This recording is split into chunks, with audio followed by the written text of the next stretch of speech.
I thank you, Rachel. Thank you. This is a space for us to talk, learn together. I'm a professional. I don't like to call myself an expert because I'm always in the learning seat as well. So I really hope to learn here with you all as well. So, a little bit about me. So, I'm Tychelle Graham. You'll also see Tychelle Graham Moskowitz. That's my married name. Legally, it's just Graham. I just did not want to do all the paperwork because there's a lot of paperwork and patriarchy, whatever, right? So, a little bit about me. I am an African American woman. I prefer the term Black. I come from a family of social workers. So, my background is in social work.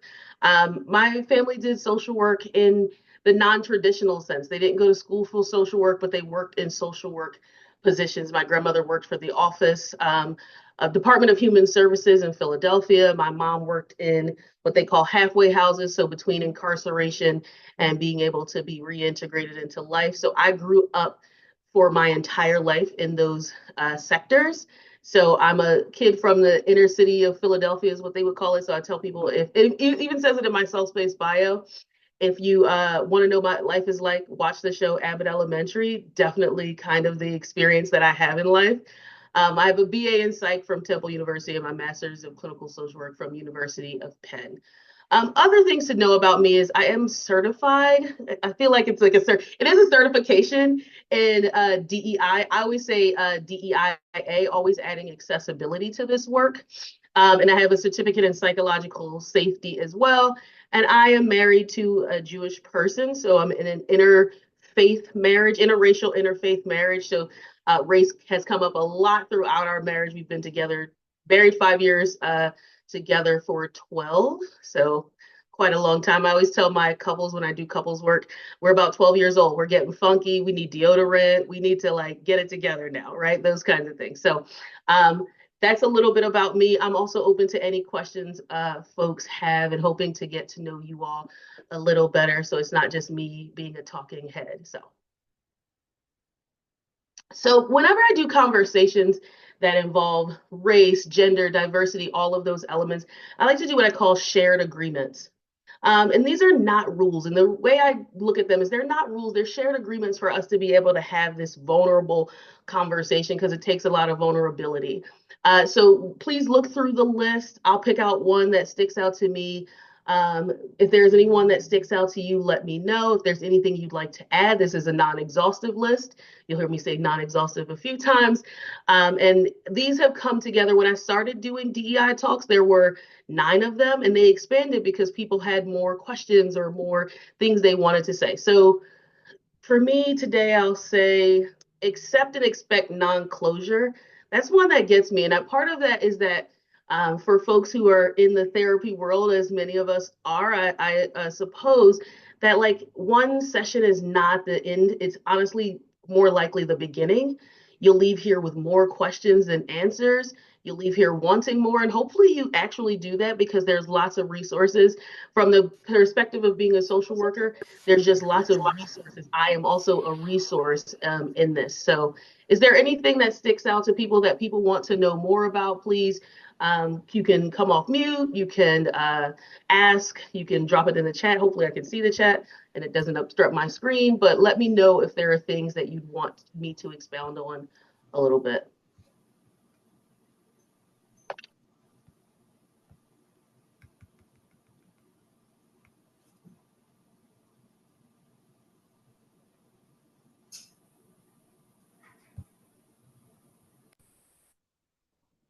All right. If there are no questions at this time, that's okay. What I would like for people to do so that I know we're all awakened in the room and we'll get to our grounding in a second is if you agree to these agreements to have this conversation, can you drop a yes in the chat?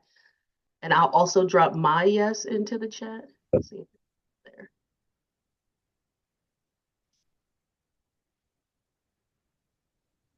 Awesome. I see them coming through. Thank you all so much. Awesome. So After this, taking this information, and I'd like to hold a 30-second grounding. I know folks are coming from different spaces, different things that you may be doing. Maybe you're even just waking up, whatever that is for you.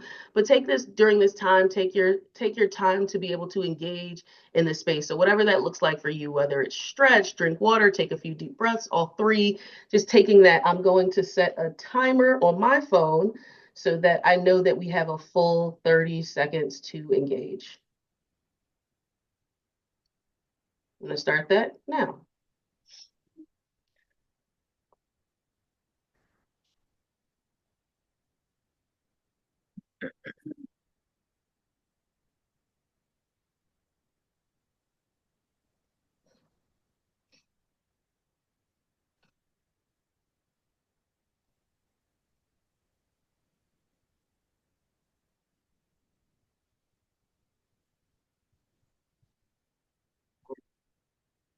Thank you for taking that grounding with me.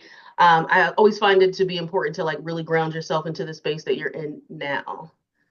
So just as a little bit about this, I'm not going to read everything on here for you, but please, you are welcome to read and engage.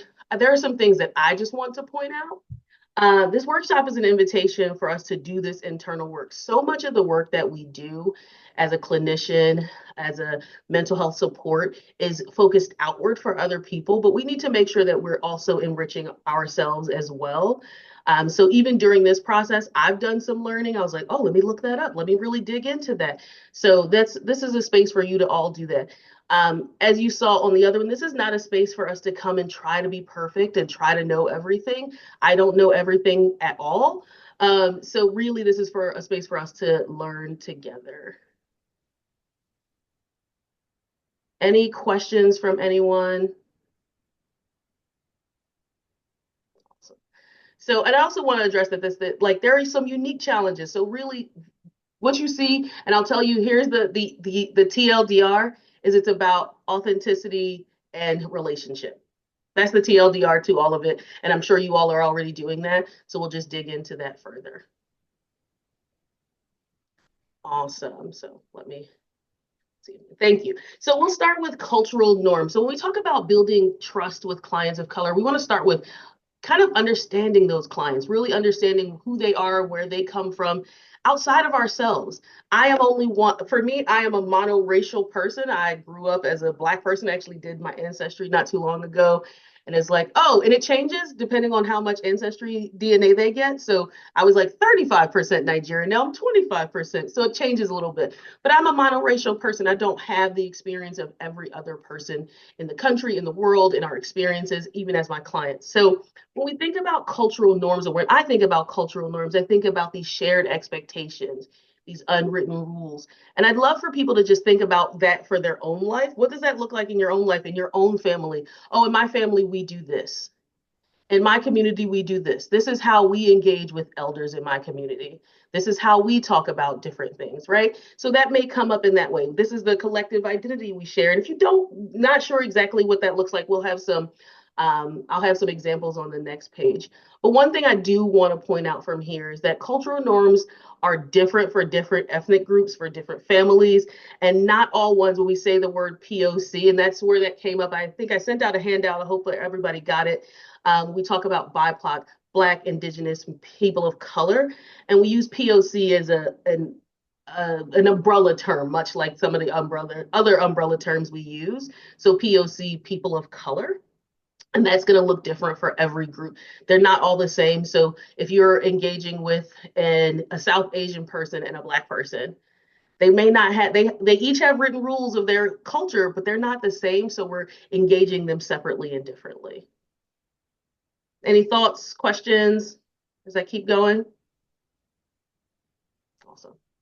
So some of those ways that those things show up in cultural norms and why they're significant in therapy is they impact communication styles, how we communicate our feelings, our experiences, how we communicate just in general. Even the language that we use is going to be very, very different from group to group, from person to person. Some people come into therapy very professional and relaxed, or professional or relaxed. That looks very different for different people. right? Our family dynamics are going to be different. Some families are really open.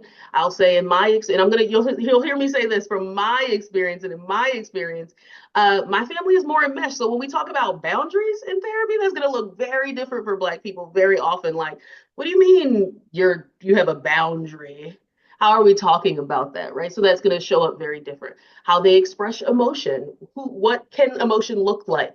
Right? I'll say for my community, it's like therapy. No, you better take that to the pulpit, take that to Jesus. And it's like, oh, no, we can do both. Right? So that's something my community is really getting more engaged with. How they cope with stress, and even like how mental health is perceived by them, their family, and their friends. Right? We're learning that more cultures of color actually starting to embrace therapy in a different way, where it wasn't something that was accessible then and something that was embraced in our cultures. So why does that matter? So how are we showing up for people? It matters because we really want to engage mental health professionals. We want to be able to engage and understand how people are showing up, not just the words they're saying, but their words that they're not saying, what they're coming into session with, how they're talking about what problems they face, all of those different things. You feel free to jump in, right? Because I also talk pretty quickly, so I'll try to slow down if folks need me to as well.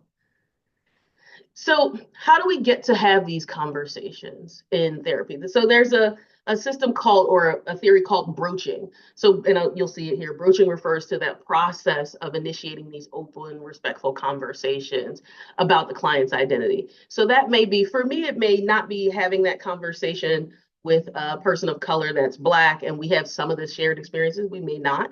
But if they are a Black LGBTQ person, I am not a part of the community. So how do I broach that conversation for how that may show up in their life? And so when we're talking about this, I say clients of color, but lots of everybody, most of us live in an intersection. Our identity is not one, it's intersected. So I'm Black, but I'm also a woman. So what does that show up in how I show up in the world and in every space I inhabit? Now, if you've been in sessions with me or places, not sessions, but if you've been in spaces with me, you've heard me say, I don't just show up as a Black person, I show up as a Black woman. That's an identity I had to learn was married together, and how I show up in any and every space that may be different from how other people show up. So when we talk about broaching, what is the purpose of broaching?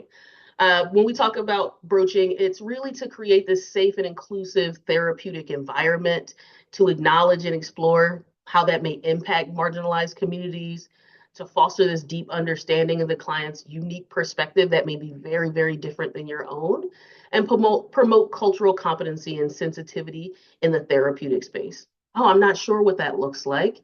Can you tell me more about that? How has that impacted your life? Really simple, very simple things. But when you do it and when broaching is done intentionally, it can build a lot of rapport and a lot of trust in the relationships. But therapists have to also understand, and this is the internal that work that I'm talking about, the understanding power dynamics. We're already in the seat of what people would consider power, right? I always think about it as like when you go take a driving test, they used to wear lab coats and have like clipboards. And that made people really, really nervous because they were like, oh, I need to be on. So now, if you go do driving, which I am not good at, and I have taken driving lessons a few times, um, they show up in there in casual clothes. So you're in the car with somebody you know, and it feels more casual. So that's really how I approach therapy. That may not be how you approach therapy now. But as you're thinking about that, there's so much inherent power dynamics. I am the clinician, you are the patient. How does that feel for a person? How are they engaging? What are they saying? Or what won't they say in sessions with us? How might that influence the relationship? Right? So the benefits are also this like deep client disclosure, increased client satisfaction, and reduce premature termination rates. I have had clients come to me and say, oh, I didn't know that I could have these kind of conversations in therapy, or this didn't feel right, so I left my therapist, or I had to teach my therapist so many things and it didn't seem like they were open. So I don't love therapy for that reason. Has anybody else experienced that as a therapist or being in conversation where you've had those conversations?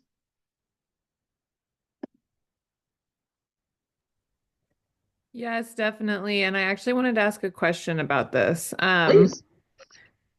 Also, thank you so much for doing this, Tychelle. This is awesome. I wanted to ask, so is part of this conversation, because frankly, we know, I know as a white therapist that a black family might be better served by a black therapist, right? And so is part of this conversation really naming that and saying um, this might not be the best fit, and I completely respect that and will support you in finding, a better match. Oof, I love that question. So yes and no. Well, I would say yes to how you phrased it, but not always is that the thing that people are coming to therapy for. Maybe they want a different perspective. I have also experienced, and I'll go back to your question in a second, but I have also experienced where it feels too close, where we feel too aligned, where we're not having therapeutic conversations, we're just having conversations and they feel different. But I would say if you approach it in that way, Hannah, you can that a person will always say, oh yeah, that thank you for that, or no, I really like how you approach this. I had a client recently, I actually still have this client, and we talked about broaching in all different aspects, and they said they are a person of color. They said when I was in therapy in college, having a white therapist that had been a professor really helped me understand things from an academic sense, and that really helped me. And it wasn't really necessarily about race at that time. I was really engaging in a very white space, so I needed that perspective. So, but being able to say that, just the what people don't realize is what you said is actually really vulnerable to say, I may not be the best fit for you, but I'd love to help you find that. It can also be really, really helpful. So sometimes the conversation is that, it doesn't always have to be that. I love that question. Keep these kind of questions coming. I love this because it helps me go deeper into a topic where I could just go on one thing, but I'd love to hear what you all really want to hear. I can I Please. what's the word? Like add on to that. I just had this conversation yesterday with a client who is Chinese American, and she's looking for a therapist for her partner who's Korean American. And I asked specifically, do you think that he would want a person of color or an Asian person, or, and she said, no, actually, I think that would intimidate him more. So I just thought that was like, I hesitated to ask the question, but was sort of proud that I was able to address that, because I do think that, like we're talking about, it's part of the conversation. Oh, absolutely. Thank you, Kelly, for that too. Because it may be too close. It may be maybe if that person's coming in for like things about their parents or things about their family members that or things about feeling awkward about their own culture, that can be really difficult for them in that space, right? That's that counter transference where they're like, oh, maybe at some point it would be good for them to have an Asian therapist so that they can model that good relationship, but maybe not starting out. Maybe it's too intimidating, too close. Mhm. So it's a both and. I love Yeah. that. I'm checking the chat a little bit, but I want to make sure I'm not missing. So I'll make sure I'm not missing any things. If you feel free to come off mute and jump in as well, because I can't see everybody. I can see like five of you at a time or whoever's talking. Oh, thank you, Kaylee. Go ahead. Yeah, I was also thinking about that intersectionality piece where maybe a client is looking for someone of their culture, but what does it mean to be looking for someone who is of a specific culture, but also queer, or also trans, or also neurodivergent, and how that becomes really difficult to find someone that meets all of that? Yes, yes. I actually have an experience with that. So I have a client who is also a Black woman, and she came and she said, we did it. I also encourage consultations. That also really, really helps. So if you don't do consultations, I would say do them because it will help the client find the right fit for them and even for you as a clinician. And she was looking for a Black woman therapist. And I was like, okay, great, sure. But she also said, can I ask you a personal question? And I was like, oh, got a little nervous because we're not used to that. I was like, sure, I'll answer any question you like. And she said, are you Christian? And I was like, huh, okay. And I was like, how do I, as a clinician, answer that question? I said, I'm absolutely willing to answer that question. Can you tell me what's important for you to know about that? And she said, well, I'm Christian and I hold that value. And I said, well, I'm not Christian. I've actually deconstructed what Christianity means to me, but I grew up with a basis of Christianity, so I understand it. And I said, if that feels like a right fit for you, great. I support you finding the right fit for you. And she said, okay. And she's been my client we were supposed to have like 10 sessions and we've now been on, I'll see her today too, but 10, 11 sessions, it's been like 8 months already. Right. And I haven't just said it the one time. I've also said it over time, like, how does I know your Christian identity really means a lot to you? Do you feel like you're getting what you need in this conversation, in our sessions? And she said, sometimes I feel like, we just have a difference of opinion, but I really like being able to hear your thoughts versus how I grew up. So that shows up as well. Awesome. So let's shift just a little bit into how it comes up, what we're seeing when we're talking about broaching, and that may look like racial trauma. So that impacts clients. What is racial trauma? Let me read that before we go into it. So racial trauma is often acquired via repeated exposure to discriminatory or pejorative situations that are displayed in the media.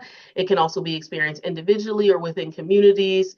It's not always consciously processed by the individual, and the trauma may manifest in diverse ways. Racial trauma is not recognized as a distinctive diagnosis by the DSM.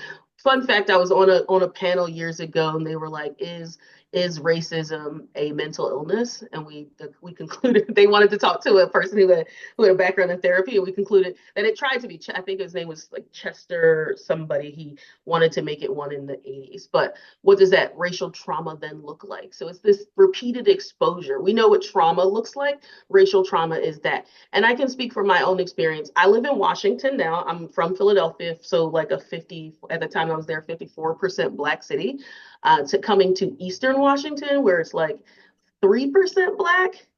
And like to the point where when I see Black people, I'm like, oh, yeah, okay. In that respect, I'm not even when I come to Seattle, I feel like, oh, I can breathe. I can see people that look like me just walking down the street. But where I live, that isn't the same. So when I go to walk my dog in a neighborhood, people are always staring at me.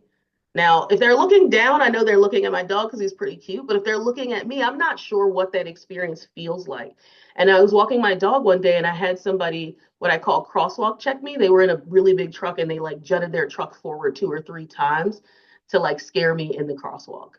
For me, that's a racial trauma because now I'm worried about it. I can't, and I told somebody about this, a man about this experience, and they were like, "You should carry a gun." And I was like, I don't know that would help me in that situation, because am I going to do something to that person? Am I going to scare them? Am I going to just show them what's going on? Right. But that's a trauma that I carry, that I'm always worried about how people are perceiving me in the spaces that I'm in. Right. So that's the kind of trauma that folks may be coming into spaces with. Now, I say that from the perspective of being Black and also being a woman, because this was a man. I don't know I'm not sure, or I haven't experienced what that looks like for other people of color. I'm sure that other people could speak to that. So when we talk about who's affected, or who's most affected by this, it's Black, Indigenous, and other POC, which is why part of the reason I wanted to give the handout. But part of that too is I don't want white people to think that they haven't experienced racial trauma, because you may have, in the experiences that you have and how you perceive race, how it engages with you, what you're afraid to talk about. I'll give an example from just last night. I was out at it's called Summer's Hub, and it's this thing of food trucks.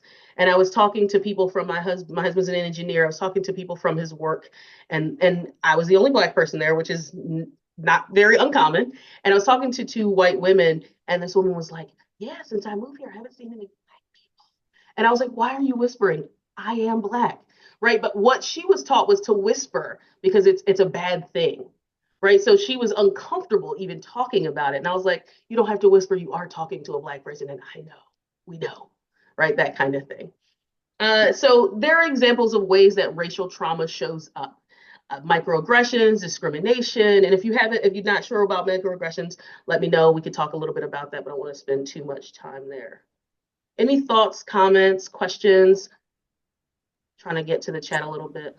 Tychelle, I'd love for you to talk about a little bit around like racial trauma and how it shows up like as therapists. Like we've had a lot of conversations around how sometimes like clients of color might expect what therapy looks like based on like the like white systemic lens that we're all kind of taught in school. And I think like that would be a really interesting conversation to kind of like delve into. We're also fellow therapists of color and kind of some of the modalities or ways that we relate to clients and how that might be different than other clinicians and how they're trained. Sure. I love it. So one of the things I talk about a lot is how I show up as a therapist. I used to think, and it goes along with imposter syndrome as well. When I was in grad school doing schoolwork, I was like, am I doing the right work? Everybody's writing notes. Should I be writing notes, or how do I approach this modality? How do I engage with this? And for me, I had to make the experience. I had a professor say, you have to make this experience fit you. So I'm at a predominantly white institution, which we call PWIs. And I feel out of my element. Most of my coworkers or classmates came from other big schools, and I wasn't really sure. And one thing you'll hear me say as a clinician is that I don't feel like I can fully buy into any one modality because so many of them are not written by people of color, by women, by younger people. So they're inherently missing something. So for me, I use client centered because that really means it's about the relationship with the client and they are the expert. I have had a client, and actually I'll talk to Danya about this in supervision soon, but I had a really good experience with one of my clients recently. But they came from having formerly only having white therapists. And I remember having my first session with them, and I was like, well, I really want us to engage in conversation. For me, it's really about being able to build this therapeutic alliance, this therapeutic relationship. But I know that you may hold a certain standard, and it may not look like that in session with me from how you engage with white therapists. It just may look different. And they said, oh, okay, that makes sense. A couple of weeks into the session, they were like, this is not how therapy goes. They sent me an email. This is not how therapy is supposed to go. I've been in therapy for years. And I said, okay, how do I engage this? So I had a conversation with them. Hey, I know there seems to be a rupture. Let's talk about that. And I'll give you some resources. And one of my big resources is Decolonizing Therapy. It's on my shelf by Dr. Jennifer Mullins. She's a PsyD. You'll see in the resource tab that I have. And she talks about being able to engage therapy in different ways. How I approach therapy is from what I call a community aspect. I'm already a social worker, so that's the community. That's already what we're trained to do, but that's how I approach therapy.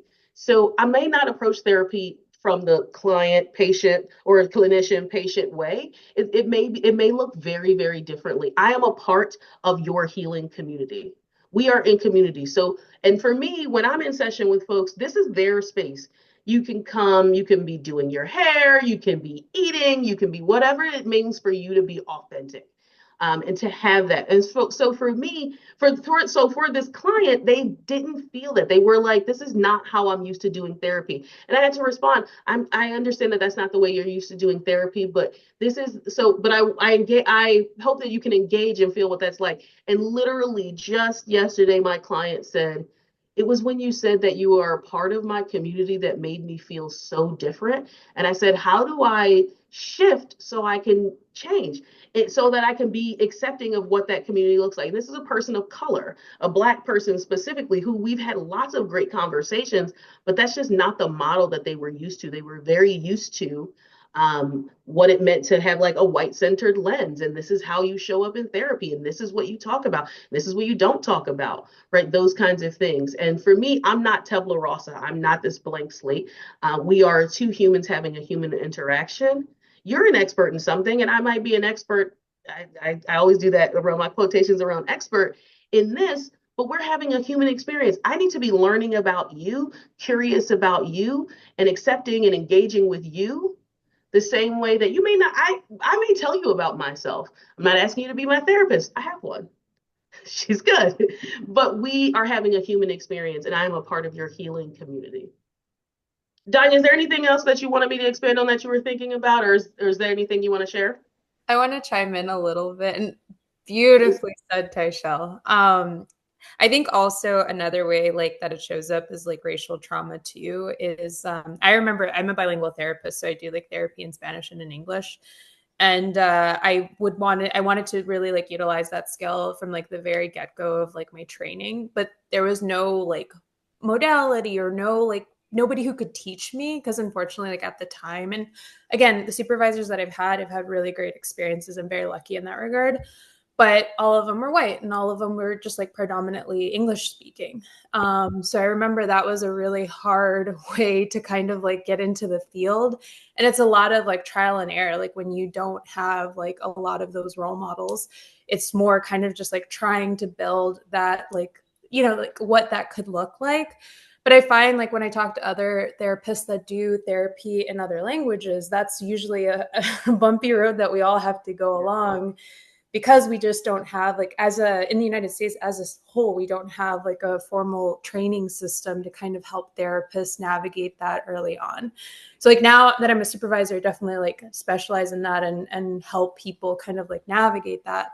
But I definitely see that, like, to all the things that Tychelle was talking about, like I definitely see that also as a form of racial trauma in terms of like our training as therapists. Mm-hmm.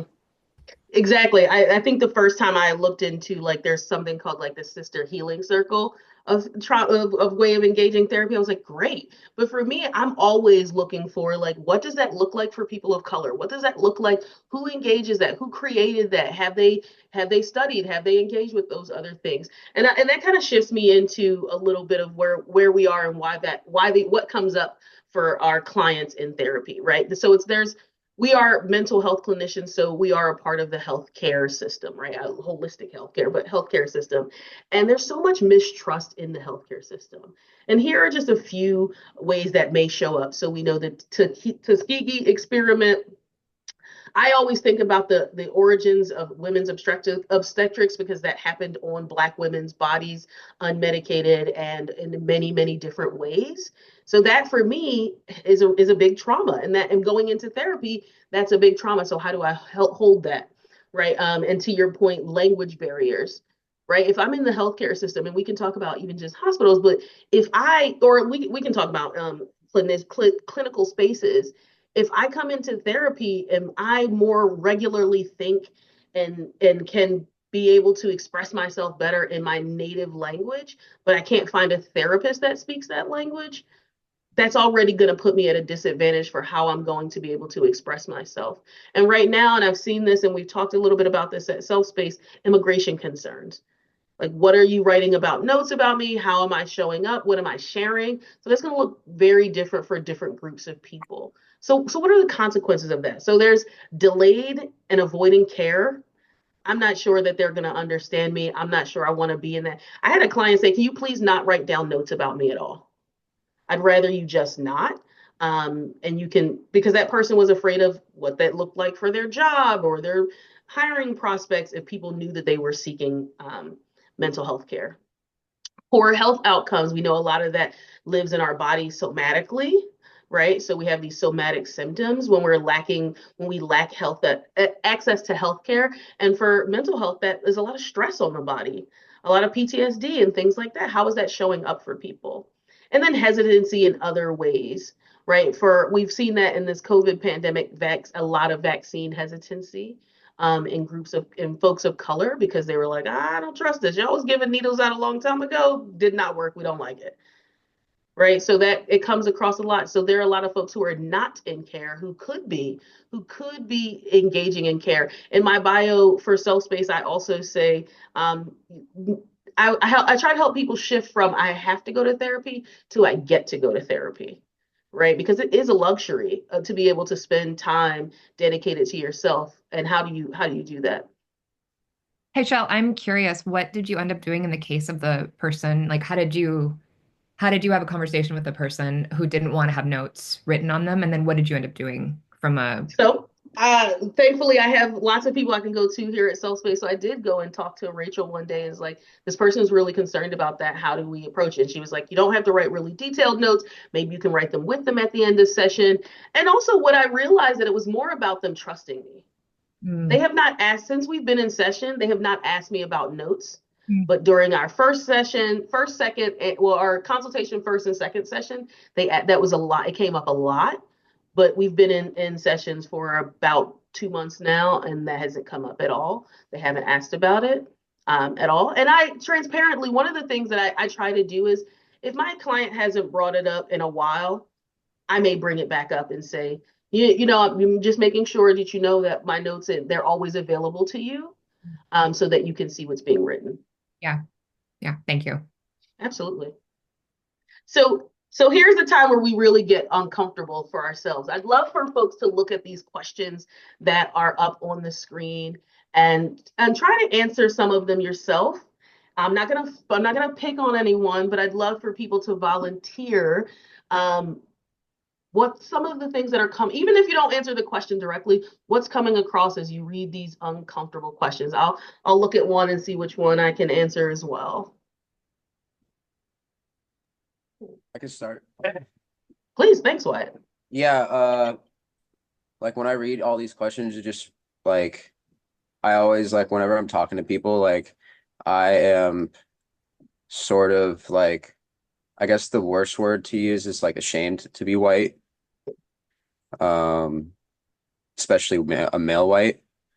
And so like, just walking down the street or like especially when I'm like traveling in other countries, seeing uh understanding that like probably a lot of people's first glance at me, like they're thinking like I'm a Trumpy, like or like, I'm maybe having some racist thoughts or homophobic thoughts, like whatever it may be, like that makes me feel like shit. And so like just understanding my advantages just from waking up in the morning, um, and how I grew up and all that type of stuff, like I always like tell people that exactly what I'm just saying now. And that like I'm always trying to like do what I can to like kind of use my advantages for others. So that's kind of what I thought of as soon as I saw that. So then I'm actually going to ask you if I can engage with you a little bit. As you look at Sure. question 5, where are you willing to start to untangle yourself from a colonial mentality, or where have you? Well, I mean, it's interesting. Like I'll bring up like my upbringing a little bit. Um, I grew up in like pretty much an all white school.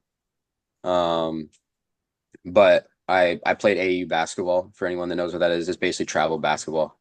And so I was always like the one white kid with all black people. Um, and so I experienced some of that kind of racial trauma that reverse racial trauma that you talked about, where like I was called white boy, and when they saw my house, they were like calling it a castle and stuff like that. Um, and so I think what I've done, like, it really came from from my parents. And adding on to that now, like we took in uh one of my African American friends who lived in another city. And we've always been that way. We've taken in multiple kids. I remember like being with like 6 or 7 of my like African American friends. And my dad was driving us around in like a Honda Civic, or not Honda Civic, Honda Odyssey. And he'd take us to like the buffet and like pay for all of us just because like they literally couldn't eat. They couldn't pay for it. And so just like continuing that mindset and like understanding like not to be selfish, right? With my time, with my efforts, with my money, money is like too important to people in this country. Yeah. And so, just putting an emphasis on that mindset on a daily basis and doing whatever small things I can, small or big, that's kind of what my mindset is. So. Thank you. I'm going to add to that for you. Because reverse, I struggle a little bit with reverse in that that's your experience, but reverse, like, does it systemically impact you if somebody's calling you white boy, or is it hurting your feelings maybe individually, or make you feel some type of way, but were they still embracing you, right? That may happen as well. And then the other thing is, as you look into question 5 for yourself, one of the things that I try to do, especially for groups that I'm not a part of, is shift from a charity model to a solidarity model, right? I am not here to provide you with charity with a handout because I have and you don't have. I'm actually Right, here to stand with you in all of right, the things you experience, because they're put on us specifically to make us divided, right? There's a reason that even that you went to an all-white school but played travel basketball and it looked very different in those contexts because of redlining, right? So as you engage and learn more, that's how you shift from the charity to solidarity. So much of Right. what we do is charity versus solidarity. So just as you engage with that, adding to that, it sounds like your heart is there, but how do your hands and your mind get there? So thank Yeah, you so much. I think I did have too much of a focus early on in the Mhm. charity area. And I think that's like I think you can play different roles. For sure. You can play multiple roles, right? And like both can be true, right? Absolutely. Yeah. Um, and so to answer that part, that's that part, right? Um, and with the trauma part, like I would say as a kid growing up, like it did make me feel uncomfortable at times, um, but like just understanding that I didn't have control over where I was Hmm. born. Like I was grateful for all those things, right? And I did use those things to my advantage. Um, Sure. I think so too, one of the things that can be helpful too is one of the things when I'm doing DEI work and I talk to white folks is to understand being arrested in shame and guilt it won't help for movement, right? Because then if we are in a situation and you're telling me about an experience you're having, much like even now, and I'm like, oh, how can I take care of that person? So we're in a clinical space and I'm worried like, oh, how do I take care of that person? Okay, but I don't want to just take care of you. I want to help you take care of yourself. So right. then I want to be able to give you that kind of information, just like this, and like I'll have resources at the end. So absolutely being able to keep learning and keep understanding that. So thank you so much, Wyatt. I'm gonna shift if anybody else, or actually, I'd love to have maybe one more person as they reflected on some of these questions, what came up for them, anything that stuck out to them as we ask ourselves these uncomfortable questions.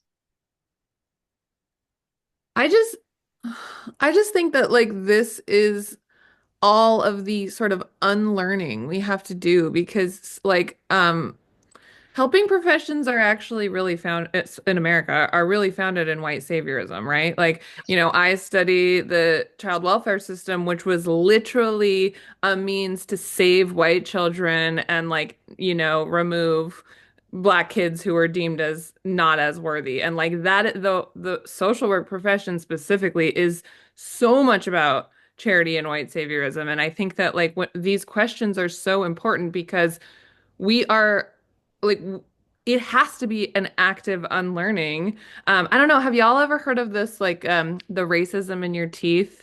I love it because it talks about it's this idea of like we're all racist and isn't it like we all have racism in us and isn't it such a gift when someone's like, hey, you have some lettuce in your teeth and you can like get it out and think about it instead of being like, oh, like I don't want to know. I just don't want to know, because that's not how we grow. So Yeah. anyway, I didn't really answer your question, Tychelle. I No, just you added to it, and that's absolutely fine. It's not like I tell my clients when I give homework, it's more about the conversation and what it made you think of than answering the actual question. So I love that. I love that you illuminated even the field specifically that you work in, looking at that because who do we call at-risk youth? If you close your eyes and say, and I've done this, actually, I'll do this. I'm going to do this really quickly, and it's a silent exercise.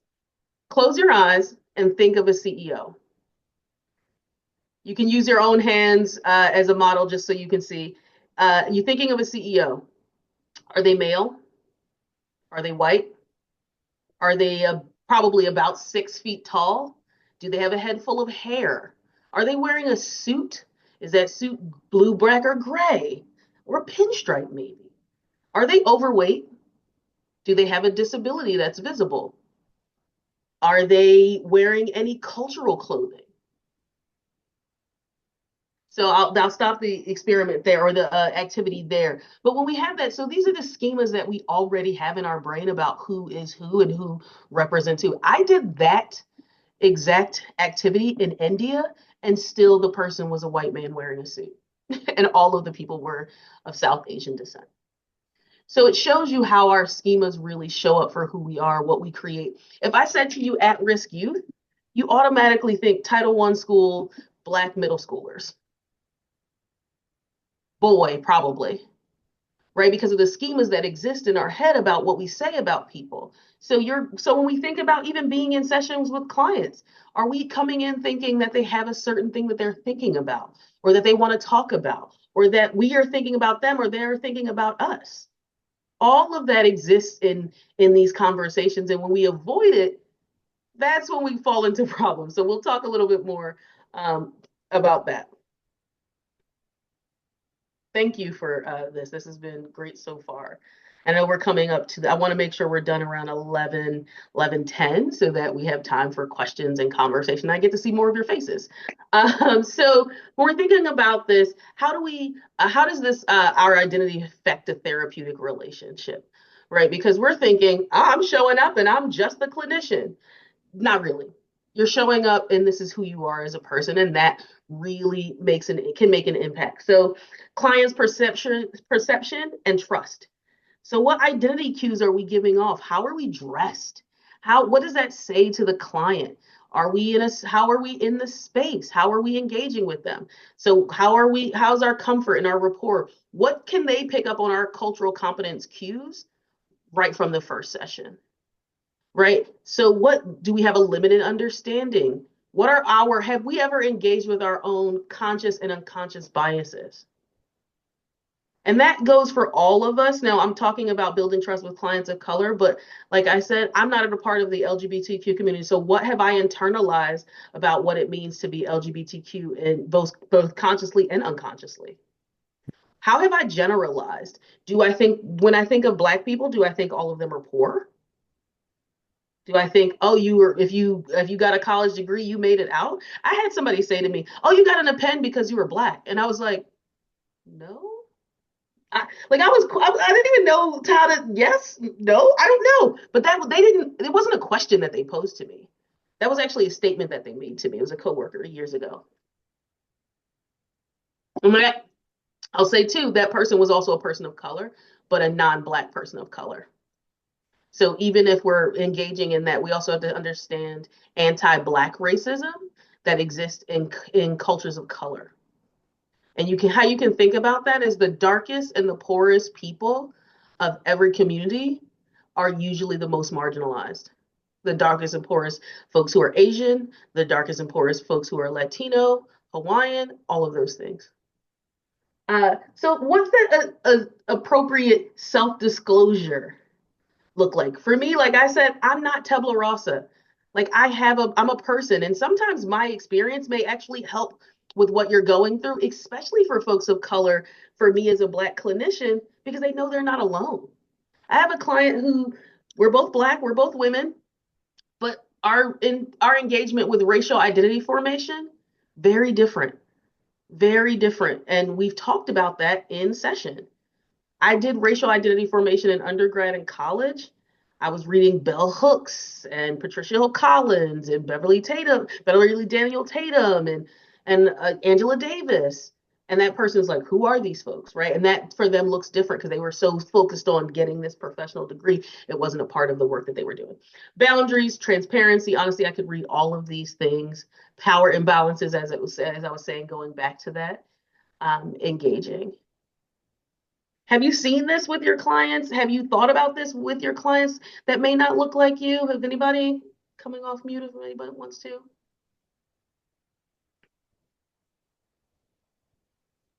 Can you say that one more time? The question. So have you thought about this with your clients? Has it showed up for you in the session with the client that looks different for you? Or has your client brought it into session? Please, Melissa. Yeah, good morning. My name is Melissa Glenn. I'm a mental health counselor in South Seattle area, and apologies, I'm not in a space where I can be on camera, but I am very engaged. Thank you. You're welcome. This slide is making me think about the importance of spatial awareness as well, and thinking critically about how our therapy spaces may communicate our own bias, or how those therapy spaces may feel unwelcoming and exclusive. This ties in really closely to me with trauma-informed practice. Are our spaces trauma-informed? I am a white woman, and I think there's kind of a white therapy aesthetic. And we see that on websites and we see that in offices, and that may not be a space where everyone feels comfortable or like they can be themselves. And so I've always felt aware of what kind of art I have in spaces, what kind of language I have in spaces, because the therapeutic environment, the space itself, is just as important in creating safety as the relationship, I think. I love that. I don't know if well, and I do therapy virtually, so I'm in people's homes more often than not. But yeah, I think that could be. So what kind of books do you have? And even if I mean, your aesthetic may be different. Some people I would say are like very kitschy and they got the colors and the tie-dye things, and some are very more, or a lot more neutral. Either one is fine. But what books, even how can you enhance that space? What does art look like? What are you serving as beverages? What does it look like for the books you have on your shelf as people are waiting in the waiting room and they're perusing? Do they see anything reflected that looks like them? I love that. Yes. Yeah, exactly. And I also do virtual therapy, and I often have clients comment on what they see in the background of my screen. And so, yeah, just being aware of those things. Even we've had conversations as a therapist community about what kind of snacks we have in our waiting room and what does it assume that people want? What does it limit people to? We're making assumptions about what people's bodies need. So, I think there are a lot of ways we could frame this, and all of it is important. So I appreciate the prompts. I love that. I worked at a nonprofit once, and we had a one of those outdoor refrigerators, and it was so food open for the community, and we would stock it. And honestly, there was food, and we'd be like, why is nobody taking the food? Or certain food we'd be taking, but it would be full. And we were in a Latinx community, and we were like, oh, what we asked the community, like, oh, why don't people take the food? And they were like, because people don't eat this food. This is white people food. We're not eating this. So we were like, what would you want? Right. But that's engaging the community and what they would want to nourish their bodies with what they're used to. Not everybody wants a peanut butter and jelly sandwich because it's easy to make, because they grew up with that, right? Like that's not what they grew up with. So we changed that, and it made a big difference. So engaging the community and learning about the community. Um, so therapist identity and the therapeutic relationship. So what do we need to do? So part of that is I won't read all of them. I'll pick a little bit, pick and choose on here. So educating ourselves about the social reality of our clients. How are you taking in information about the populations you serve? If it's all from television, that's already a problem, because we're not accurately or equally represented in media spaces. I lived in New York City for a while, and people would say, oh, is it dangerous? I worked on a college campus, and people were like, is it dangerous? I was like, well, there's millions of people, so probably. And also the most dangerous people that I was around were other students. So that I also felt very, at risk when I was in Manhattan, down in Times Square, because it's more people, and that's actually more tourists. Or what does that look like when people say, well, is it safe? And I say, well, what does that mean to be safe, and who is it safe for? When I'm in a more rural space, when I'm in a space that's whiter, I don't always feel safe. What does that mean, right? But what are these invisible messages, and how are we engaging them? So one of the things I'll say, and I'll talk about the other part of this, not relying on our client to be our only source of education. As I said when I started, I'm married to a Jewish person.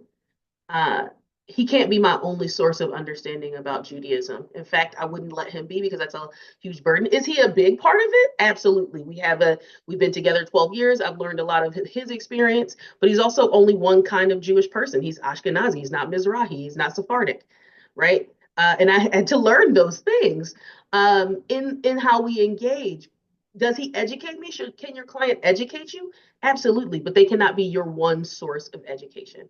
We can't be relying on them to educate. So what does that look like for you is a conversation that comes up in all of our therapeutic interactions. I am sure of it. But if it's like, what is that like for Black people, would be a really strange conversation to have with your client. But what is that like for you? Have you seen that in your community? I've heard, or maybe you can ask, I've heard it sound like this. Does that come across? I have a client who's East Asian, and I was like, oh, I heard that, putting your head down and doing work is the way that work goes. Does that show up for you? And they were like, yes, right? But maybe, or maybe not for them. Oh, my family was actually very affectionate. Okay, that's great. How does that look? Does that engage with your client, with your friends, with your family? How do you engage with your community? Things like that. Anything else on this slide that people would want to know a little bit more about? Because I don't want to spend all of our time here as well, but I'd love to illuminate what is coming up for people on this slide.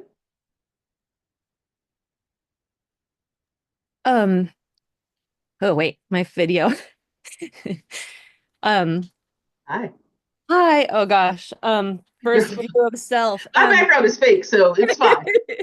Um, I just wanted to say that I like being just my authentic self, my, in work and life and like transparency and all of that. Like that's probably a growing point of keeping that filter and boundary on sometimes. But one thing I really love to do is like I want to represent as much as I can, but also represent, kind of where I'm coming from, my experiences, what I know, and not represent things I don't know. Yeah. But when people come into the room, I'm always asking, I'm asking kids, I'm asking parents, like, what am I missing? Do you think I should like have something that you don't see here? Like, is there a toy missing? Is there, what kind of like lighting? And so just really like being open to what do you want in the room? What do you Yeah. need to represent yourself? And that's been a pretty positive experience so far. Love it. I love it because we don't know what people need all the time. And I mean, there's me and one other Black person, and we may not need the same things because we don't have the same experiences. Now, is there a universal experience of being Black in America? Maybe. I would say we joke in the Black community like, oh, we're not a monolith, and then we'll all get the same references, and we're like, maybe we're a monolith, but we're not exactly the same. What do we need? And I think also that humbles and takes away some of the power dynamic in like, what do you need from me? One of the things I share with clients a lot is, what am I getting wrong? What am I getting wrong? It shows my vulnerability and it also puts them, for certain clients, that is really necessary. Some folks are in therapy because they don't feel any power in their life and they need a little bit more. So when I'm engaging and assessing a client, I'm like, oh, this person has to be in the driver's seat. What do you need? What does that look like for you? Tell me what I'm getting wrong. Push back on me. To what you said, Melissa, I'll say I had a client just this week that said they have a friend. I'm always like, when they have a friend who's a therapist, I'm like, oh, I'm being critiqued even when I'm not in the room, right? So my client said, I was like, well, we were talking about how her friend as a therapist doesn't show up as the most professional all of the time, is very professional, but in her personal life, very different. And I was like, oh, I'm usually the same in therapy or out of therapy. I'm the same all the time. She's like, oh no, I get that. Yeah, I was telling my friend, oh, my therapist doesn't take herself too seriously. Like we're in there having conversation. And I was like, yeah, because we're both people, and I'm here to support you. I'm a big analogy person, so I'll say like, you're running the race, and sometimes I'm handing you water to re-nourish yourself, and sometimes I'm just cheering you on with a sign. And for my couples, I'll say I'm GPS. I might help you where to go, but you have to drive. I can't drive. I'm just telling you how to get there. And I might be wrong sometimes. I might lead you down a one-way street in the wrong way, but recalibrate. I'm here with you, that kind of thing. Thank you for that. Savannah, please. Yeah, I love everything that everyone's already commented on. I guess I'm like a very visual person, so I'm kind of like trying to create a little bit of a model in my mind right now. And I was curious from your perspective, like I'm almost sort of picturing like this therapist identity, self-education piece as maybe like the foundational blocks that need to be in place in order for like authentic expression and self-disclosure to be like appropriate or helpful. Because I'm imagining like, someone could maybe be authentically a little ignorant and like that would be less helpful, obviously, as a therapist in session. And so I guess I'm curious your take on that, or if that feels accurate, or if maybe I'm missing a piece there. Well, I love it because the first thing I thought of was like Maslow's hierarchy of needs, like what needs to be Yeah. your foundation, but before we can get to self-actualization. I think that so obtuse ignorance is different, or willful ignorance is different than being ignorant. We all have spaces that we're ignorant in. I don't know math. I can't help you. I can't help you at all. My husband can help you. I can't help you at all. But he doesn't know people as well. But and he's like, you use me in therapy a lot. I'm like, I do. But one of the things, so if you're ignorant, how can you be able to have a conversation about what that looks like? I've never experienced that before. Can you tell me more about what that's like? And then, and this is the important part, and then making sure you follow up with some education for yourself on that. I don't know what that's like exactly, so let me look that up. I'm wondering, do you have people? One of the things I think is important, do you have people in your life who represent some of the groups that you may be engaging with that you can ask more personal questions because you have more of a personal relationship with? Now you're not disclosing about your clients, but you're talking about like, oh, I've seen this or I've seen this come up. Have you ever experienced that? Am I missing anything? But you can say, I haven't experienced that. How do you share that you don't know something? Whether you're like, because if I just pretend that I know everything, I'm actually really not being authentic. I'm really not engaging with that, what that looks like. And it might get that person to push back. And we'll talk a little bit about authenticity as well. Did I answer your question, Savannah? Yeah, I think so. I really appreciate that because I think maybe I was assigning more of like a negative value to ignorance than actually like needs to be attributed to it. I wonder if maybe what you're sharing is like there has to be a connection with what we don't know in order to get Oh, to absolutely. yeah. But that's also it's a very white supremacist lens to like not disclose that you don't know. One of the things that comes up and I'll see if I can find this handout somewhere, but that comes up in white supremacy culture is the need for the written word being the most powerful, and so that erases people who tell their history through story, through music, things like that. So it's like, oh, I have to know everything, but it's actually very vulnerable to say you don't know, or I'm not sure. But of course, you don't want to be in session like, oh, I've never seen that before. Like, who wants to go to the doctors and the doctor be like, what the hell? I don't know what that is.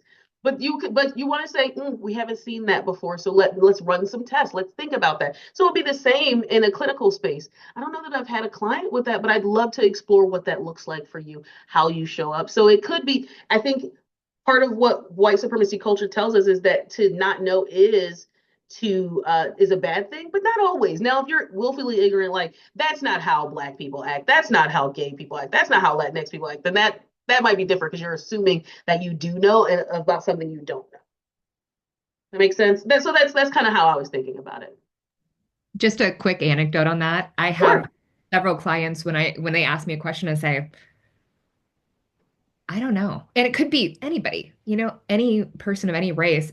There are several of my clients who are like, I just really love when you say that. Thank you so much. It just normalizes not knowing. It's like Yeah. there, like let's talk about it together. Yeah, I had a client too, and I said, they was like, well, maybe this will be a lesson for you. And they were like, well, what am I supposed to learn? I said, I don't know, but we'll figure it out. I'm here to help you figure that out too. I don't know. They were like, no, I don't like that. And I was like, well, that's part of the process, right? They still are in therapy with me. And I will say, not all, when I say this and I'm in this space with you all, not all of my clients are people of color. I do have a larger percentage because people are seeking out a clinician of color. I have had people come to me and say, I just don't want a white male therapist. I just don't want a white therapist. Or I had one and it didn't really work out for me. I have had that, but not all of my clients are people of color. I do have white clients that I see, and clients that are outside of what my identities represent. So I'm holding space with them as well. And I don't know everything about their experience either. And we talk about that. One of my clients who is a white woman, we both have like poverty trauma in common. And we talk about poverty trauma and money in session, right? So there is connection that you can make in some form or fashion, but it may not be just race, but we may be able to connect through different ways. Um, so in this, what does authenticity in? So let me go back. Actually, one of the things I say to every client is I only have one for me, and this may not be for you, but for me, I only have one goal for all of my clients, especially individually, but certainly also couples as well. I don't hold goals for them. I hope they come with goals. We can develop goals over time. But for me, the goal for every client is authenticity.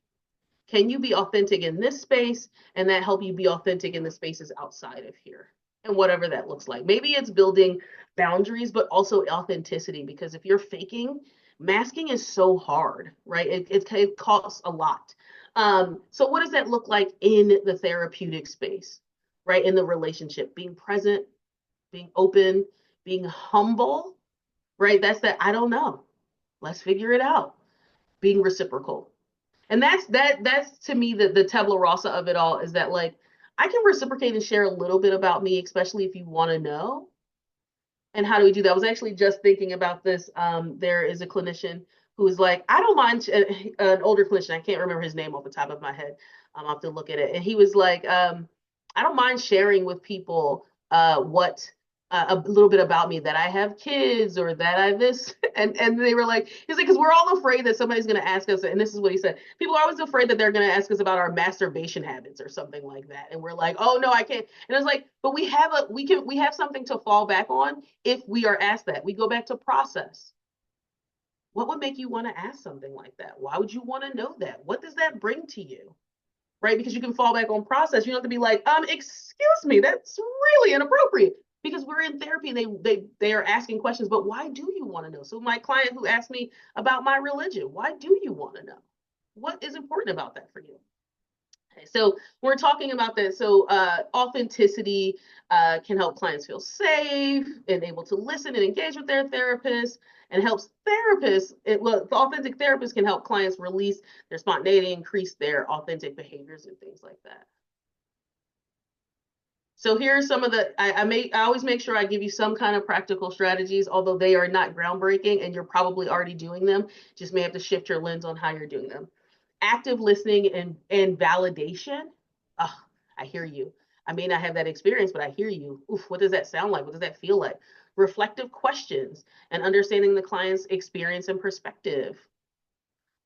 Ongoing personal communal cultural education.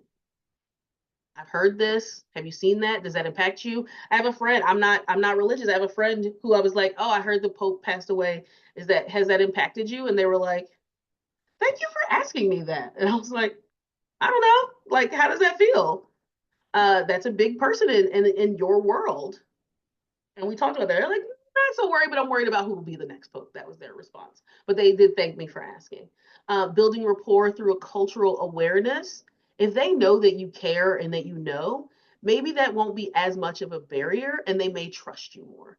Being transparent, and this is what you were saying, Savannah, being transparent about limitations and biases, and respecting cultural preferences, right? If somebody says, like, my family does this, you can say, oh, what does that look like? Is that something you'd want to happen? What does that, how does that show up for you?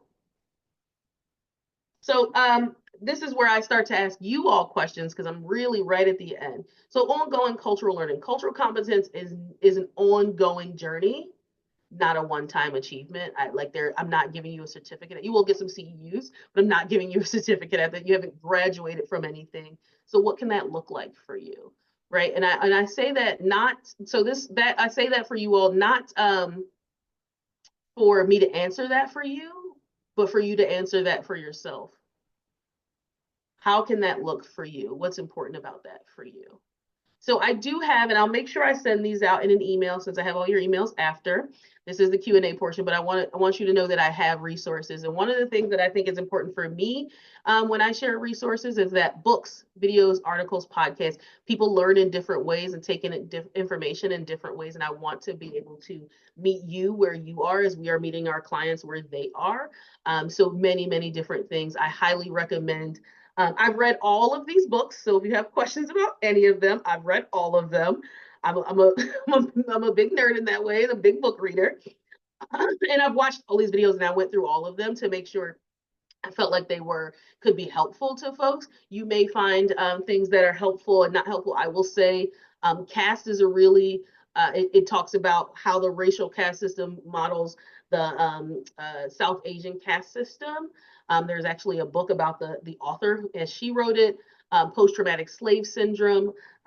It mirrors post-traumatic stress disorder in that way, the pedagogy of the oppressed, Racism Without Racists, I will tell you, is a very academic book, written like it's not academic, but it's very academic. And the one I talked about the most, Decolonizing Therapy. And I believe if you Google Jennifer Mullen Saidi, she has a Reclaiming Wellness retreat coming up in Seattle, actually, this summer.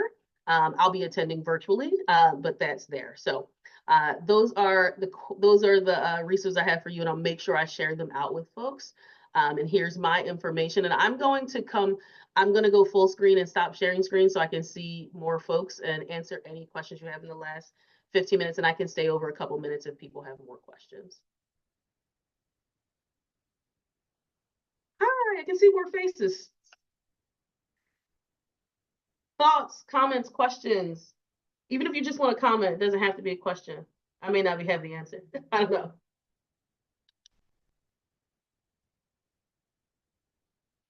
What are people thinking?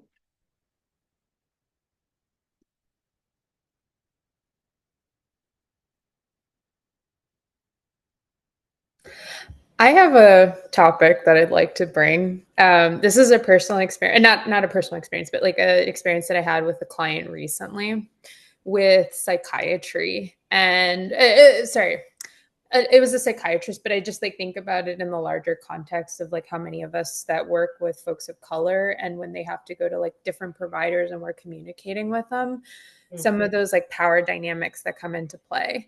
And it was really interesting because basically like I'd been working with this client for a while. She'd been seeing her psychiatrist for a while, and she's a Black woman, and the psychiatrist was a white woman, and they had a very strong rapport. But something that really struck me was I don't think my client had talked about some of the things that we had talked about in session in terms of like CPTSD and how that could be something that's been kind of like showing up in terms of her symptoms. I brought it to, because my client then gave me permission to talk to her, and we were kind of just like catching up with each other. And I kind of brought up some of the pieces around like, I honestly think this person might have CPTSD, and that's a lot of the manifestation around like what she's saying. And I remember like the response that she gave me was, she's like, I think she has borderline. She meets all the criteria for borderline. So I think it's borderline. And we went back and forth, and I had kind of brought up some of these pieces around like culture and, like some of the traumas that she's experienced, as a Black woman, like all of those things. And it was really frustrating because we had that back and forth, and it was almost like she's invalidating like the client, the perspective that I was bringing, and kind of just like the sense of collaboration. And I think like Tychelle, to like what you've been talking about, I think that's how we start kind of like breaking that down, where it's like, instead of it being like, let's just go by the book of what the DSM says, we can open ourselves up to not be so prescriptive. And again, like therapists, psychiatrists, doctors, like I think this exists in all of our like medical or helping professions. But I think it's definitely something that's important to kind of like talk about, because it's frustrating. It feels like the client and I talked afterwards, and it felt like dismissive in her, as far as her experience. And it's also something too that she might not 100% understand, because she doesn't come from that culture and that place, right? I think what you're saying is really helpful too, in two contexts about medical. And I didn't talk about this too much, but when we're talking about that, I actually just saw a psychiatrist who said, if there is anybody diagnosed with ODD, oppositional defiant disorder, it can almost always be explained by other diagnoses. Almost always. And I was like, oh, this is I go to TikTok University. Sorry. I'm a student at TikTok University, but mine is like recipes, decor, and therapy. So not as many dances anymore, because my TikTok knows me. But part of that was when I was in grad school, I took a class just on the DSM, and I had to do a differential diagnosis.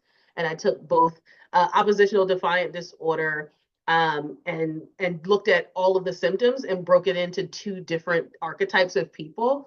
And it was like the lazy person who doesn't have a job, who borrows money, or the killer. And it was like, and my professor was like, yeah, this is why we ask you to do these kinds of things, because this same diagnosis could be two different archetypes. How are we doing that? So not understanding that you can't just diagnose somebody. You have to really look at the person in the environment. That's very social work of us, is like person and environment, social determinants of health. What does all of that look like? And to the other point that I was thinking about when you were talking about that, Danya, is even folks of color's hesitancy for medication because of medical mistrust. I'll give an example of a client that I have. They have been talking about ADHD, which because now ADHD is like very colloquial. So everybody's talking about ADHD, like gaslighting. It's like everybody's talking about this. And they came in saying I had ADHD, and I was like, oh, okay. So we talked about it a while, and I was like, would you want to get evaluated and get medicated? And they were like, no, absolutely. This is a person of color. They're like, absolutely not. No, no, no, no, no, not doing that. And they were like offended that I brought it up because there's so much mistrust. And then we've been talking about it, and I've been like just talking about it a little bit. Oh no, but part of what I realize is that person needs to be in the driver's seat. I trust you. I'm not pushing you towards medication. I'm not saying you need to take it. In our last session this week, they said, okay, if I don't feel better by July, maybe we can start talking about evaluation. And I was like, oh, all right. But that doesn't mean you have to take medication. So I said that to them. That doesn't mean you have to take medication. Maybe evaluation looks different for you. Maybe just knowing what you need. And evaluation is going to give you a list of things that maybe you want to look into. And they were like, okay. And I was like, and if you want me to walk you through that process, even talking with the person that you choose to go with to get evaluated, I'm absolutely open to doing that with you. And they were like, okay, we can talk about it. All right. And I was like flabbergasted. This week things have happened. I was like, I'm flabbergasted with some of that because they had been very adamant against it. It's the same thing. Like my therapist was like, Tychelle, I think you should be journaling. And I was like, ugh, no, not doing that. Ugh, no, not doing that. Not journaling. Why would I do that? It took a year for my therapist to convince me to journal. And I still had to make it fit me. I was like, so every Sunday I have an alarm that goes off that invites me to journal. I don't have to. You're not gonna make me. It says, would you like to journal? And sometimes I say, yes, I'd like to journal. And then sometimes I'm like, no, I don't want to do that. And that's it. Once a week, but not every day. I'm a middle child. I got too much to say to be like writing down by myself. That's me. So other questions, thoughts, things you want to share. I'd love to hear you all.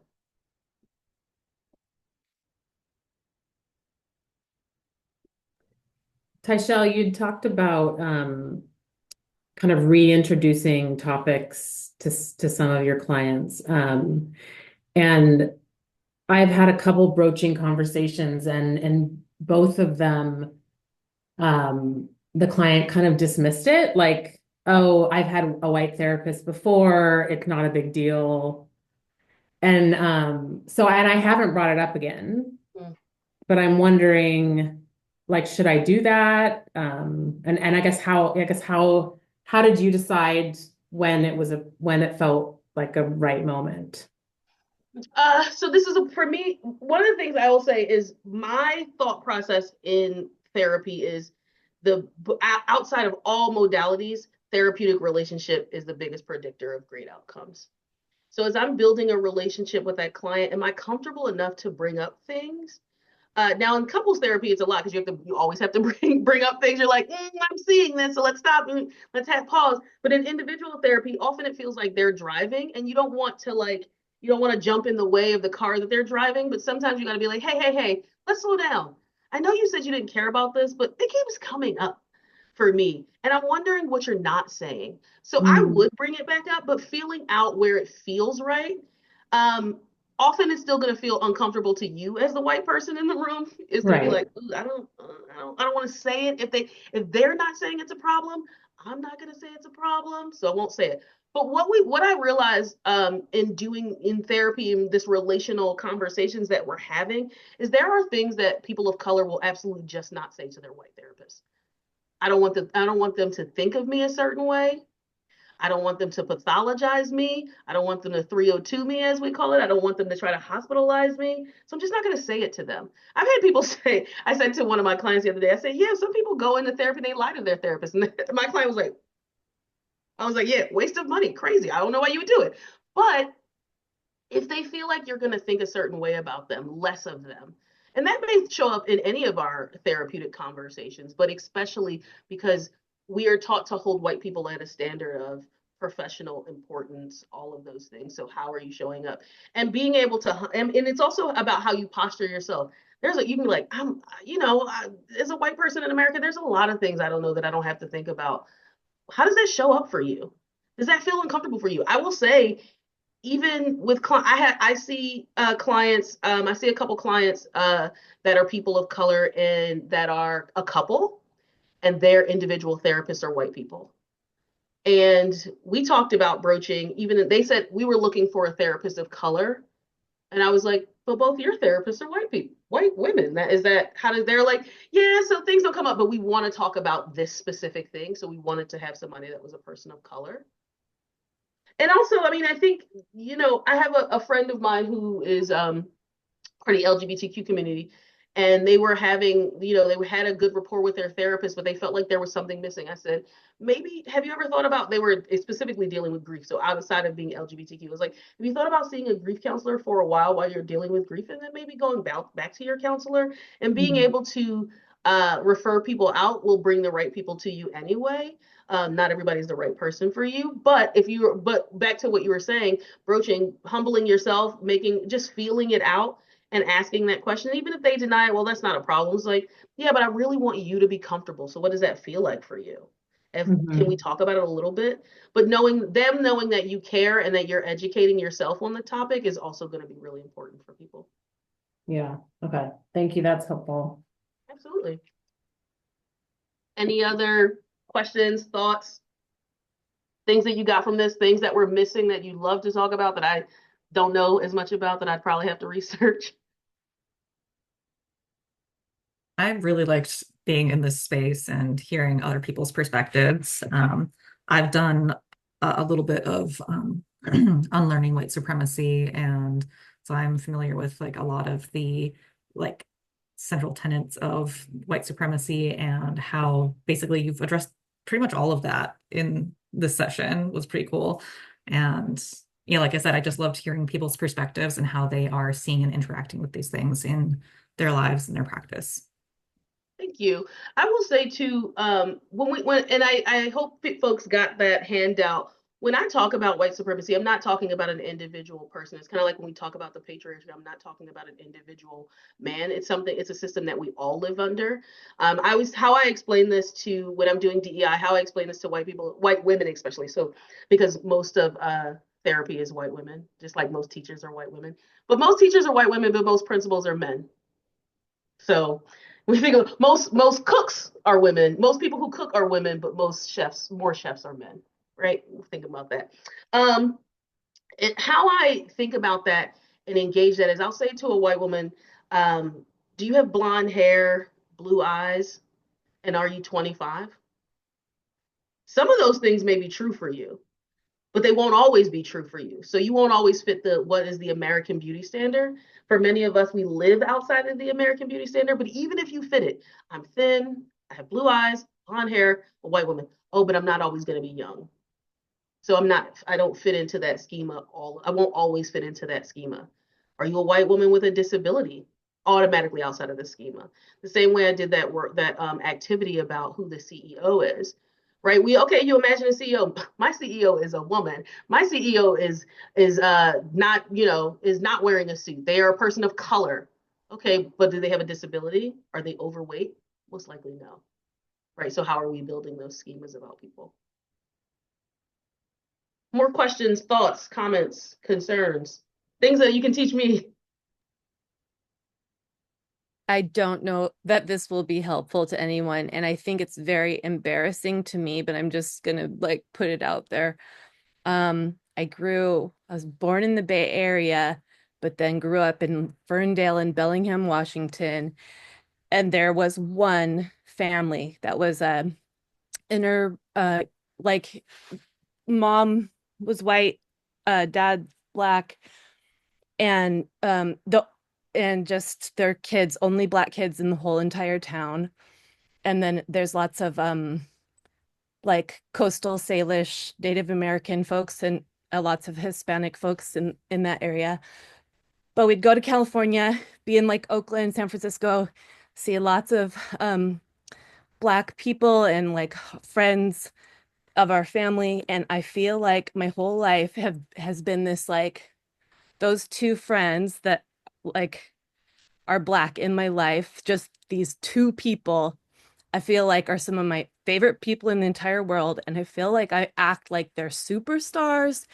Like the rarity of having a Black person in my town was like just it's just like ridiculous, and I feel like I get like starstruck kind of. I don't know if I'm explaining this right, but I feel like it's weird and embarrassing to like I get overexcited just like about having a friend who's different than this very, very kind of white place where I grew up. And I just thought I would like embarrass myself by saying it and put myself out there for like some feedback or some pushback or some anything, because I don't know if it ever feels like that. Like people are just like smiling a little too big or acting Oh, too, definitely. you know what? I don't know like how to explain it. I've never actually like So I'll verbalized say it to this, anyone. three So yeah. things. One, thank you for your vulnerability and sharing amongst a group of people that you don't know, because vulnerability is really how we engage with it, folks. I mean, you've just shown people that they can also be more vulnerable in this space, which we tend not to do. We ask our clients to do, but we don't always do, right? That's not the space that we're doing it in. We do it in the privacy of our own therapy session, but you're doing it here in front of a group of people. So thank you for that. Two, there's two things that come across as in what you're saying about the friendships that you had with the only Black people in your town. There's one is always people are drawn to difference. Like, oh, I love what looks different, what tastes different. So there is some of that in general, and many of us like, oh, I want to learn this thing. But the other part of that is, I would say, commodification and exoticism. So commodification is like Black people are typically packaged as like they can dance well, they can sing, they're really cool. So that's the commodification. Like, what can I extract from that culture and learn from them? And then the exoticism is like, oh, they're different. Oh, you have different hair.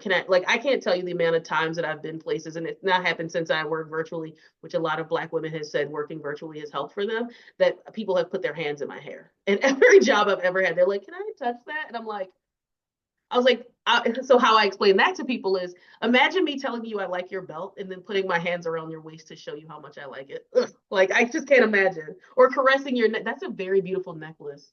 And me going like this. That's the kind of engagement that it feels like. So the commodification and the exoticism and how to engage that differently is like, you are also different to them. But you don't find many Black people walking up to white people going, why is your hair so limp and flat and greasy? What does that mean? Like, I get freaked out when people say, I love a man who's tall, dark, and handsome and olive complexion. I'm like, olives are green, purple, and black. They are not olive. They're like the undertones. I'm like, also undertones are usually red and yellow.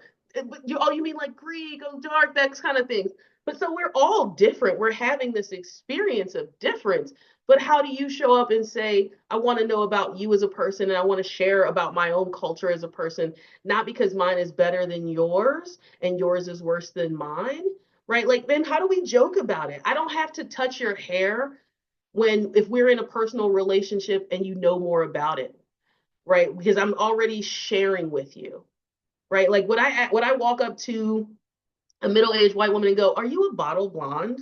Like, I know not to ask that, but I've had people say things to me like, oh, Tychelle, how long does it take you to get your hair done? I'm like, do you know how long balayage takes? A long time. And how do I know that? Because I watch TV as well, but braiding my hair takes 6 hours. And people are like, oh, that's stunning. So part of that is that we are taught to turn towards people who are different and like go, oh, I want to pick up this very rare shell.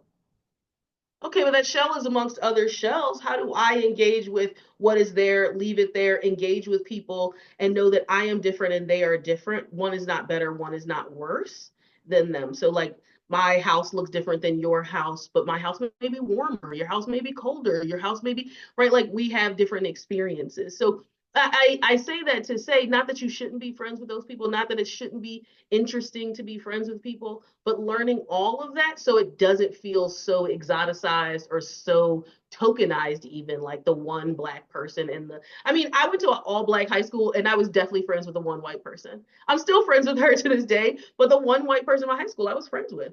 And we talked about those things, we joked about those things, but she was a white girl at an all Black high school. And she's the only one who, there was like 5, and then she's the only one who graduated. There's one white girl, one white guy.